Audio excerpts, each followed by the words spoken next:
It's the night after Spring Stampede '98, hosted by WCW and NWO on WCW Monday Nitro. You have Hollywood Hulk Hogan because, well, he's in the main event again, versus Macho Man Randy Savage, round 856 at this point, since WCW most likely, like, I think it's round 3, if I'm thinking logistically, or 4. I don't know. In WCW, like they did one in WWE, then they did it again in WCW, and then they did it again. And I think this is their third match, or four. Wait, this is their fourth match, unless you count the numerous WWE, WCW matches they did on Nitro. But this time it's going to be for the world title. Okay, maybe they did it before, but that's beside the point. But Macho Man Randy Savage takes on Hollywood Hulk Hogan for the WCW title, and this time it's a no disqualification match. And the match actually started off with Hulk Hogan coming out after a lengthy introduction by the announcer, whose name I do not recall because I never met the guy on TV. Um, Hulk Hogan cuts a promo saying he's going to get his belt back and says, like, calling out Macho Man Randy Savage, calling him a coward as usual because it's Hulk Hogan and he likes to screw everybody over and make them look like they're all inferior to him since he's both a heel and this is possibly his real life attitude. But moving on from Hulk Hogan's personal life and personal viewpoints, but anyways, Hulk Hogan and Randy Savage, they got to work for at least a good 17 minutes from what I gathered, from when I read the time when the match actually began. So they had a lengthy match. This was possibly longer than their Halloween Havoc '96 match. So that's saying something.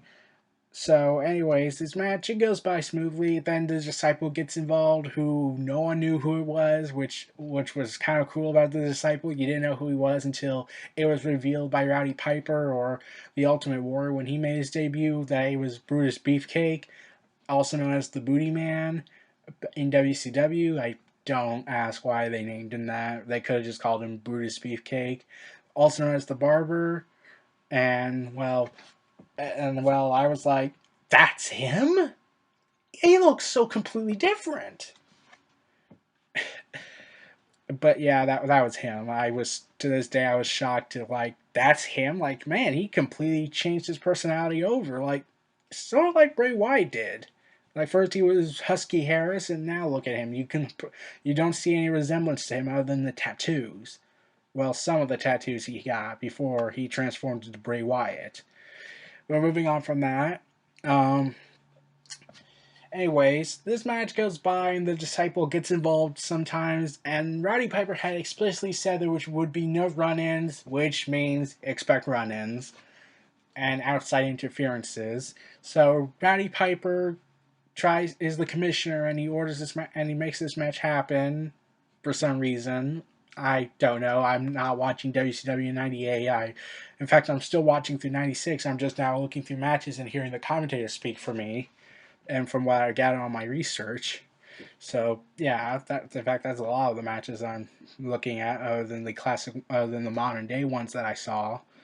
But moving on, for this match, it was 17 minutes long. The Disciple got involved for a little bit, the referee Nick Patrick, so I was expecting NWO shenanigans with him, but they really didn't. Instead, he played as a morally dilemma referee, trying to protect Randy Savage from getting hurt because he was further injured because they're selling an ankle injury, a knee injury, a arm injury, and a concussion injury. So, like, that was pretty much how the build-up was going on. That's the little build-up they made for this match, since it was only 24 hours and they had, like, 24 hours to build this. Like, this came up because Hulk Hogan said, I want the belt, like, that's my belt. And Hogan got his match, and it was good. Like, it wasn't their best match together. It's hard to really say that, because at this point, they're past their prime at this point. Like, Randy Savage, he can still do good matches at this point, but it's hard to really deal with Hulk Hogan since he has a lot of problems. And well, I don't really think Hulk Hogan and Randy Savage could, like, work together due to their personal animosity towards each other. Like they were on again, off again friends. So I bet there was some moments that it felt real. Like that's how I got the vibe. How I got this. Like when I first found out Randy Savage joined the NWO, I was like, um, I don't really see how this could work. I don't really see that working back then. Like Macho Man, Randy Savage, and Hogan, they kind of hated each other. They had a on again, off again friendship. First they liked each other, then they hated each other, then back to liking each other, then back to hating each other. So I couldn't really picture Macho Man and Randy Savage turning heel and joining the NWO, but he made it work for a while. So I think Macho Man was more willing to do business than Hulk Hogan was able to do business for a variety of reasons. So after the Disciple gets involved, they knock out referee Nick Patrick because screw the official and throw the rules out the window because, well, the rules were already thrown out the window. Let's just throw them out the window again for the outside interference part. And then, like, after that, they take out Randy Savage is taken out by the belt and is knocked out. And then Kevin Nash runs down to the ring and then finally fulfills his dream of jackknife powerbombing Hulk Hogan through the floor. And he got that after Eric Bischoff got involved trying to control the NWO dissension that was going on at the time. And Eric Bischoff was on the side of Hogan, and the audience were all chanting for Nash and Macho Man since they were all NWO Wolfpack, but that hadn't formed yet. I'll get to that in a sec. After that, Bret Hart came out and then knocked out Randy Savage. Well, knocked out Kevin Nash with the WCW belt, and then put Hulk Hogan over the cover of Macho Man Randy Savage to after Nash knocked out the Disciple. Wait, hold on. No, Hulk Hogan accidentally knocked out the Disciple, and then Nash got the powerbomb. Then knocked out Eric Bischoff. Then Bret Hart came out and knocked out Nash with the bell, and then put Hogan over Randy Savage, and the referee counted 1, 2, 3, cementing that Bret Hart is now part of the NWO. Yeah, that would be their final member they would get under the NWO banner until what happened afterwards. After that incident, and Rowdy Piper comes out asking what the heck's going on. Bret Hart doesn't have an answer. Then Rowdy Piper gets rowdy again, living up to his name, and he gets knocked out by Bret Hart, and Bret Hart smiles as the show goes off the air. And from what I've gathered, this was the straw that broke the camel's back at this point because a week later, NWO Wolfpack formed and it would start the NWO Civil War at this point.